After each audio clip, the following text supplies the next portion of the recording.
Comment générer des opportunités?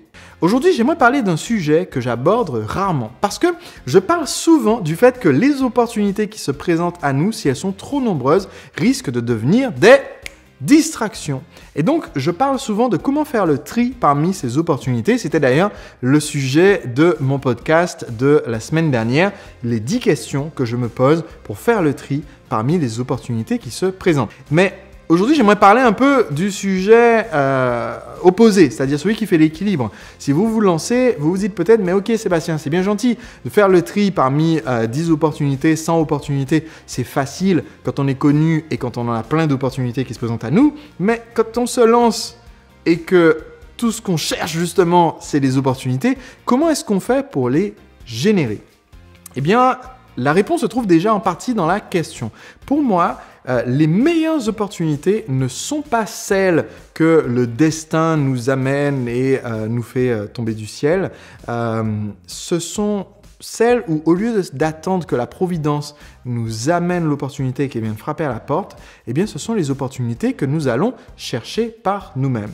Donc, c'est pour ça que cet épisode ne s'intitule pas « Comment attendre efficacement qu'une opportunité frappe à votre porte », mais « Comment générer des opportunités ». C'est parce que, selon moi, la meilleure technique pour en avoir, c'est d'aller les chercher. Donc, comment est-ce qu'on fait pour aller chercher les opportunités en question? Eh bien, si vous en êtes dans cette phase où vous aimeriez bien avoir des opportunités de développement personnel, professionnel, de croissance, d'aller plus loin, le meilleur outil pour pouvoir générer ces opportunités, c'est l'immersion.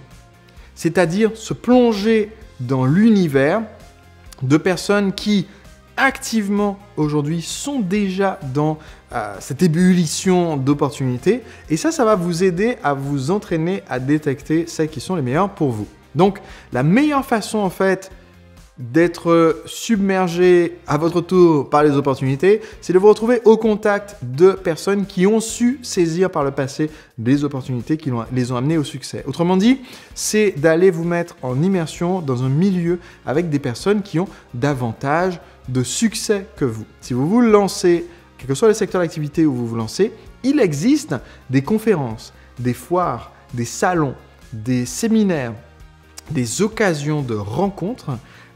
Et dans ces occasions de rencontres sur votre marché ou sur votre secteur, eh bien, on trouve deux publics. Il y a deux groupes de personnes qui se présentent.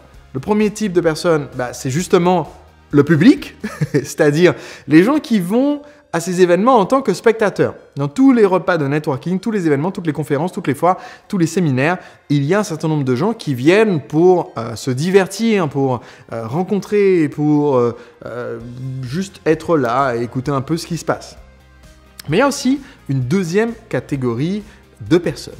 Cette deuxième catégorie de personnes, ce sont les leaders. C'est-à-dire ceux qui sont présentateurs sur scène, ceux qui sont exposants, ceux qui sont auteurs reconnus, ceux qui font des signatures de leurs livres, de leurs albums, selon le milieu où vous êtes, ceux qui viennent donc partager leur savoir, leur expérience, leurs résultats. Et donc, évidemment, si vous êtes ce que j'appelle un connecteur et que vous adorez réseauter, eh bien, peut-être que spontanément, vous avez toujours réseauté avec un peu tout le monde et donc que vous êtes toujours retrouvé à être en connexion avec le public. Or, la connexion avec le public, ce n'est pas ça qui génère les opportunités. Ce n'est pas ça qui génère aussi les opportunités de gros calibre. Parce que vous allez, vous, personne qui est en train de se chercher, discuter avec beaucoup de gens qui sont en train de se chercher et ça va générer des opportunités de se chercher ensemble. Alors que... c'est pas top. Donc, alors que si vous le faites avec cette idée que ce que vous allez faire, c'est chercher à être en immersion et à trouver un moyen d'engager la conversation et d'entretenir la conversation avec ceux qui sont déjà les leaders, eh bien là, vous allez générer des opportunités et découvrir la façon de penser de personnes qui sont déjà beaucoup plus avancées que vous. Donc, la meilleure façon d'arriver à générer ces opportunités, c'est par un réseautage intelligent. Et ce réseautage intelligent, vous le faites en immersion. Donc, première étape, si vous voulez pratiquer ce principe de l'immersion, eh bien, c'est que vous devez savoir où vous immerger. Donc, la première étape, en fait, c'est une recherche des événements. C'est-à-dire, essayer de se renseigner sur quels sont les événements phares sur mon marché. Si je suis dans un secteur où il y a des salons, etc., je vais essayer d'être présent au salon. Et en deuxième étape, en étant présent sur ces événements, cette deuxième étape, c'est identifier les leaders afin de pouvoir ensuite les approcher et engager la conversation. Vous allez découvrir que sur tout type d'événement, les leaders sont en général très approchables. Ils sont plus approchables que dans la vie de tous les jours parce que quand ils sont dans un événement, ils sont aussi venus pour rencontrer d'autres personnes. Et non seulement ils sont venus pour rencontrer d'autres leaders, les autres conférenciers, les autres présentateurs, les autres exposants, ou alors ils sont venus rencontrer des futurs clients, c'est possible aussi, mais ils sont aussi là dans le but de rencontrer les personnes qui sont prometteuses, les personnes qui sont, bref, les promesses d'avenir. Ils sont venus pour rencontrer aussi les personnes qui sont les étoiles montantes. Et donc, une des meilleures façons de créer la connexion et de rester en contact par la suite avec les personnes qui sont des leaders, c'est pas juste de les approcher en disant « Bonjour, je cherche un mentor, ça vous dirait d'être mon mentor », mais c'est petit à petit de prouver votre valeur en étant une étoile montante, en engageant la conversation. Déjà, rien que le fait d'engager la conversation vous place déjà à un niveau différent de celui du public. Mais ensuite, plus vous aurez de conversations avec les personnes qui sont les leaders, plus votre compréhension, votre mentalité aura évolué et donc plus votre conversation sera intéressante. C'est-à-dire que littéralement, vous pouvez devenir quelqu'un d'intéressant aux yeux des leaders et devenir une étoile montante simplement en étant suffisamment immergé au contact d'autres leaders. Donc même si vous faites votre premier événement et que vous avez l'impression qu'en discutant, vous n'aviez pas grand-chose à apporter parce que vous étiez un jeune nouveau qui débarque et que vous discutez avec des gens qui sont des vétérans, eh bien vous allez constater qu'au deuxième événement, quand vous allez rencontrer ces mêmes vétérans, ils se souviendront peut-être de vous, ils vous demanderont où est-ce que vous en êtes.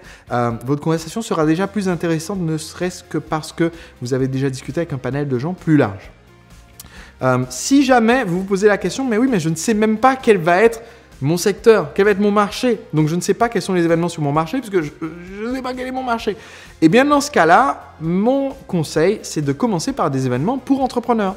Parce que justement, vous allez pouvoir interagir avec des personnes qui sont de secteurs très variés, très différents. Il y a des salons pour entrepreneurs, sans doute dans la région où vous vous trouvez déjà. Au-delà de ça, oublions la partie Sébastien, rien que les connexions que vous pouvez faire dans la salle, dans l'assistance, peuvent vous aider justement à générer ces opportunités.